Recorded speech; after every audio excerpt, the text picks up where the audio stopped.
Hi, Navran here with another StarCraft 2 Heart of the Swarm commentary.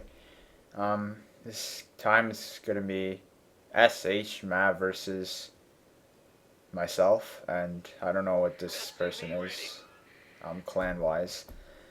But they're a Terran player, and it's going to be a Terran versus Zerg. And as you can see, I only have it on the Terran's point of view because there's very many reasons as to why people would watch it from their opponent's point of view. I recently watched, I think it was I forgot who. I think it was Grubby who was. I was watching a stream and he was watching a replay through his opponent's point of view, and Grubby's Protoss. He was watching a Zerg face him, and I think it's very important for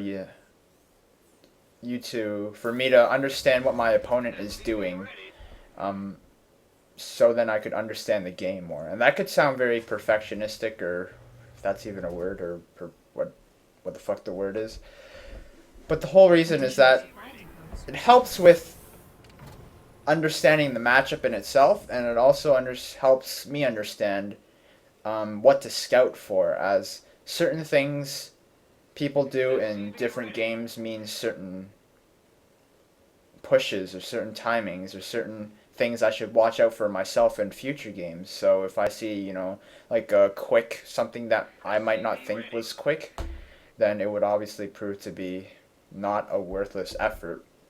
In this game, it was quite a long Zerg versus Terran, and it wasn't one of those games where it's like, okay, I make an army and I push, and then someone's ahead, or someone loses the game. It was more of a long, drawn-out game. It was pretty even for most part, but I actually watched this replay right beforehand, and it wasn't the case. I was actually, me being the Zerg player, I was actually really far ahead. And I didn't quite realize it, as I thought this game was quite a good game. As I did save the replay, it was actually quite a terrible game played on my part, but it is a good learning experience game. So as we can see, my opponent has started with the CC first, and into a Rax Gas. And that's like pretty standard whatever Terran opening. Some people still like to go Rax Reaper CC. Some people like one Rax CC. But this time around, it's going to be a CC first into Rax. And as you can see, the timings of the CC finishing and the Rax finishing is quite similar, as the Rax does finish quite a bit earlier. And from a Terran point of view, you can't really see me scouting yet, and that's because I don't send a drone scout. I wait for the Overlords or the first pair of Lings, depending on what map it is. But the Overlord scout, if they go run Rax CC, they can kill your Overlord with a Marine. I don't know if that happens this game. But as we can see, I'm still floating quite a bit of money, and that's because... And I still don't have any gas, I don't have any production, for the Zerg I mean. Don't have any gas and extractors, and I'm doing this like queen opening.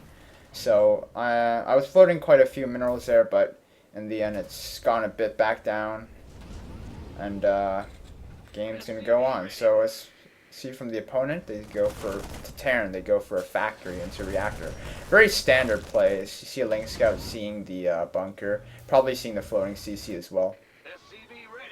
And a reactor factory into Hellions or Widow Mines or whatever.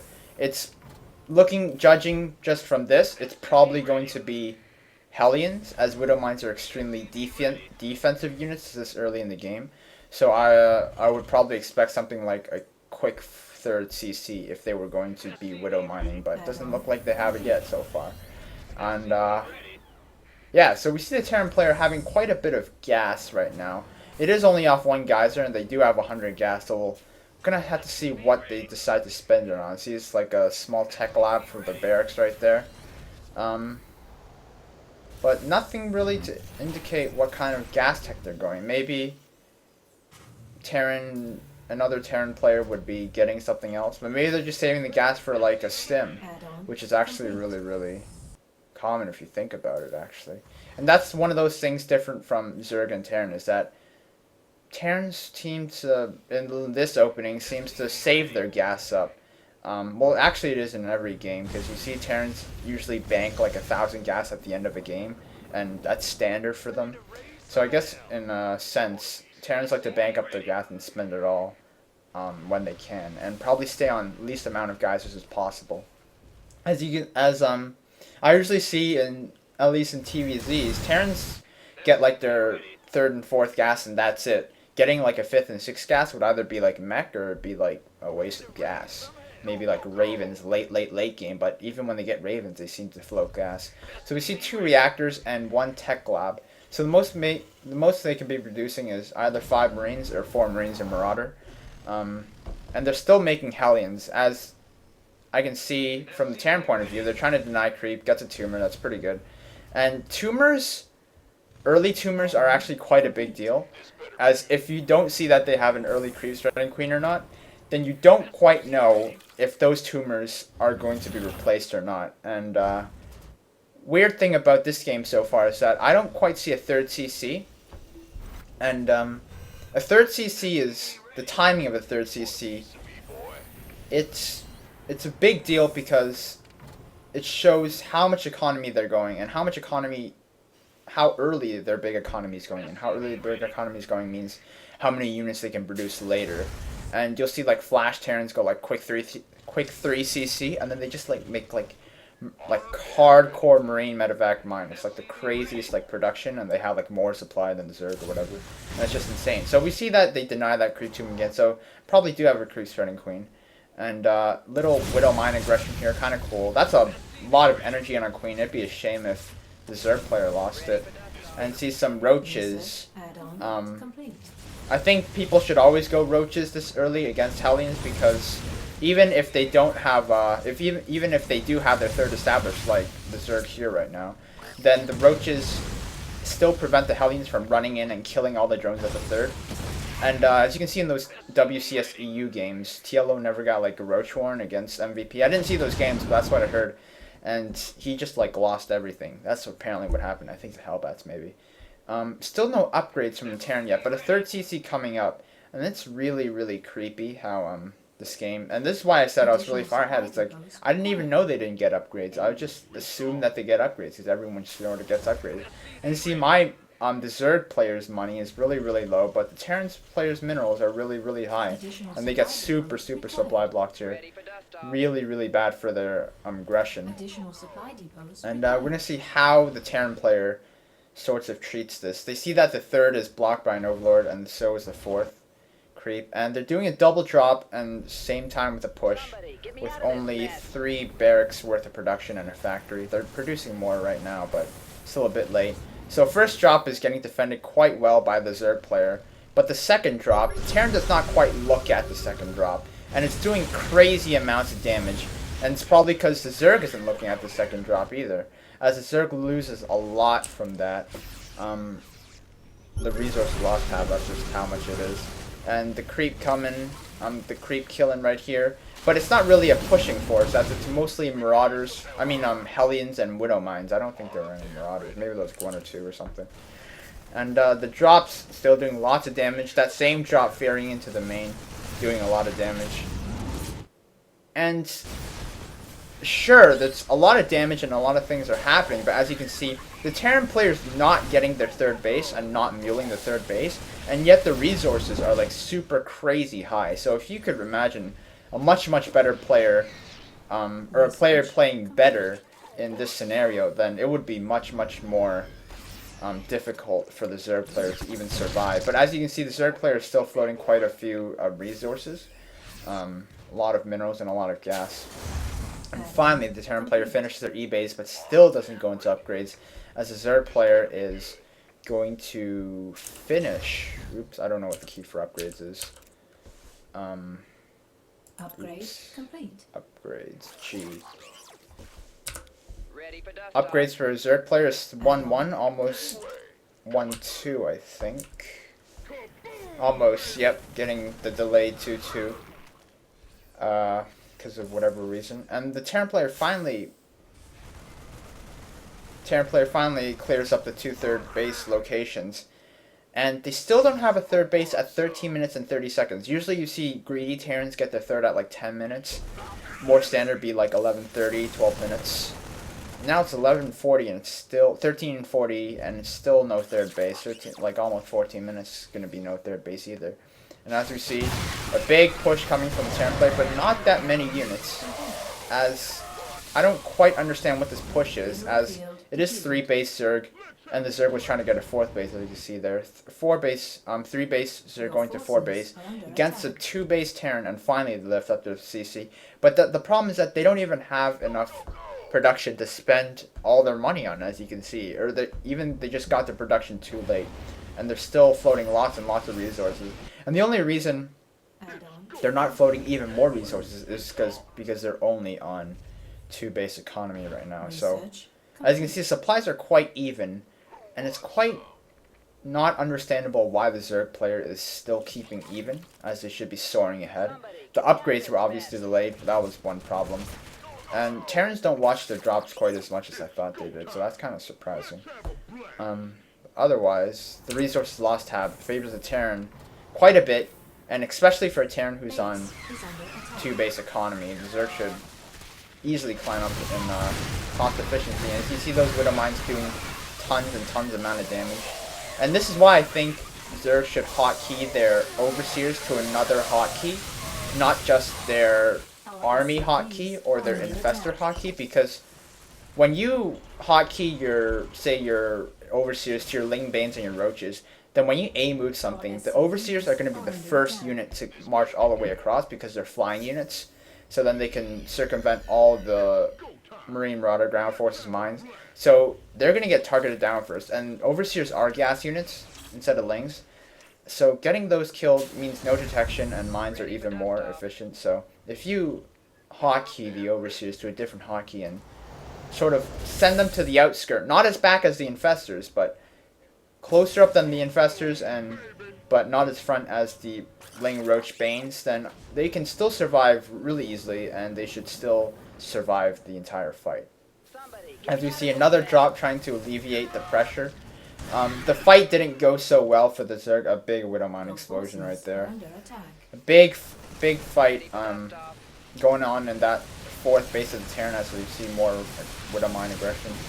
And even though the Zerg traded cost inefficiently, the Terran was so far behind in economy that it sort of evened out regardless, as it has been doing. Now it's 3 base Terran versus 3 base Zerg, and like all that time where the Terran still had no bases, and Zerg not watching the army there, losing a lot of stuff.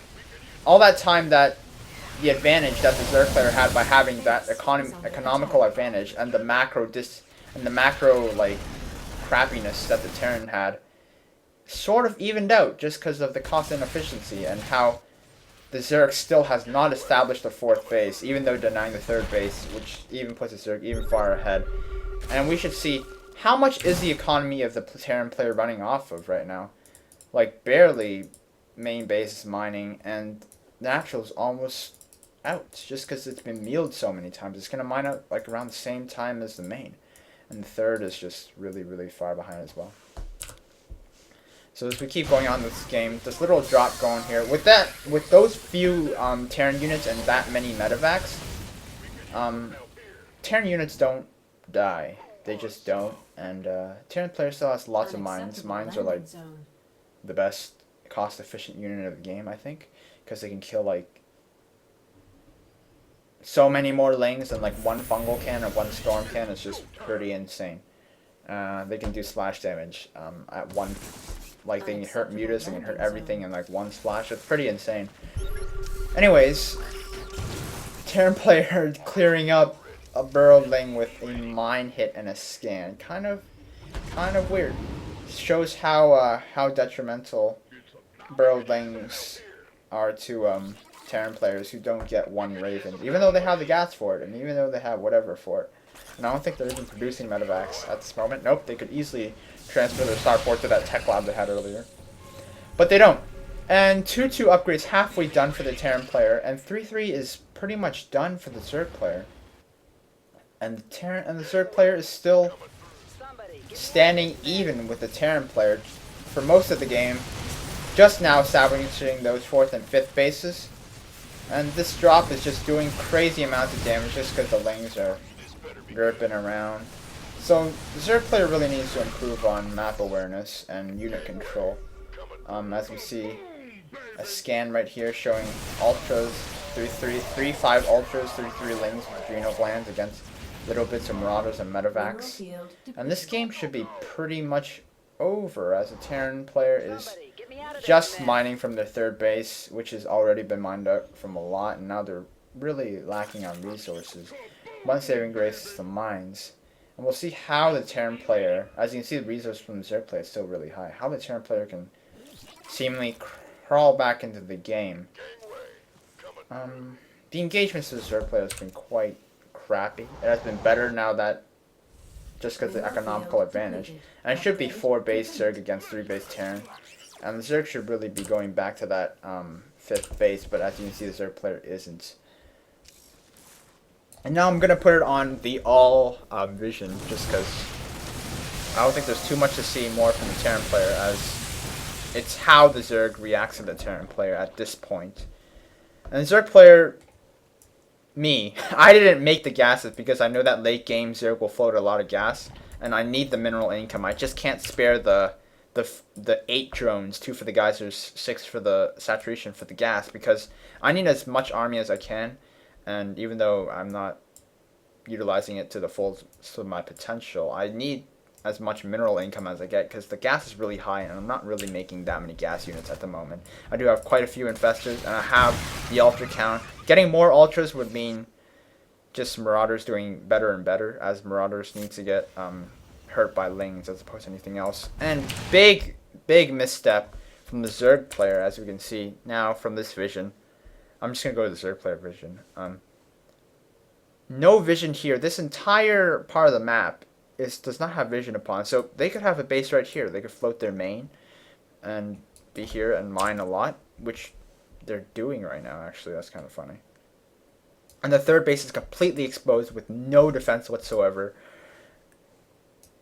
And it's actually pretty bad. As we can see, the Zerg player was far ahead the entire game, threw a lot of it back to the Terran player, and then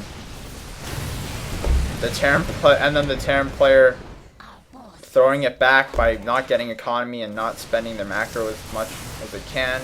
Big, like a line of Widow Mine burrows and fireworks. As you can see, the Zerg player is finally clears up that third base again and tries to defend against this drop thing, but not watching the army again, as they somehow went full retard and all died. Probably from bad A move command. And as you can see, the gas is still ramping up a lot. The economy is just like, for the Zerg player, it's really just barely this natural. It's going to run out soon. Kind of. These patches are quite a lot, actually. This third base is not even mining. This fourth base is the only thing that's mining. And if the Terran can land this, then it's pretty much going to be not that far ahead in economy, even though it's barely 3 base versus 3 base. Now the 4th base just came up, so it's actually going to be pretty bad for the Zerg player.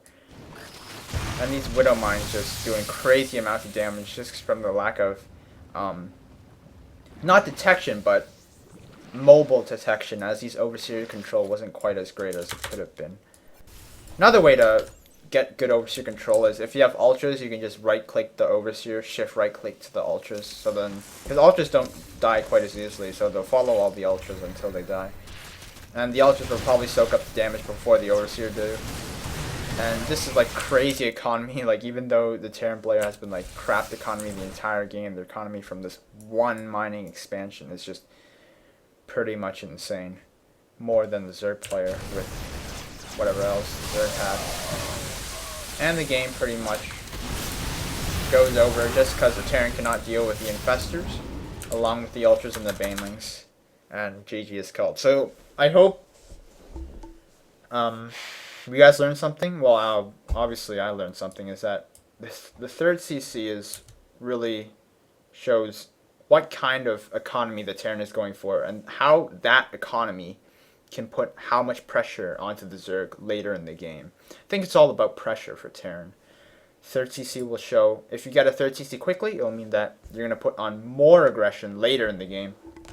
If you skip that third CC and go for, or if you go for like something like upgrades and still get the third CC, it'll also be more like a CC thing where it'll be like a pressure later in the game.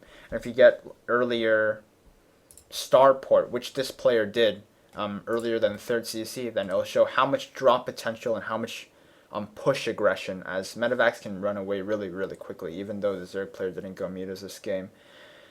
And yeah, so 3rd CC, or just CCs in general, bases, expansion-wise. Unit composition also, because earlier on, that like Hellion Widow Mine thing wasn't really like a death push. It was more of a harass. They can't really kill buildings with Widow Mines and Hellions. And yeah, so starport, reactor starport, upgrades, CC timings, and sort of what kind of unit composition. If it's like Marine Marauder, then it's going to be like big push, or like Hellbat Marine Marauder, big push. Something like Marine Mine, it's more of like a cost efficiency army, and Marine Marauder or Mine Medevac, that's just late game to counteract the ultras and whatever. So this game, it seemed really, really far ahead in the Zerg player's favor, but Zerg player really just not paying the most attention to unit control, overseer unit control, detection control, and just bad drop management and cost efficiency as well. So it really, because the Terran player had really bad macro, a really bad late game plan. I don't want to say build, but a late game build plan. But yeah, so that's the game. Thanks for listening to the analysis, and hopefully learn something.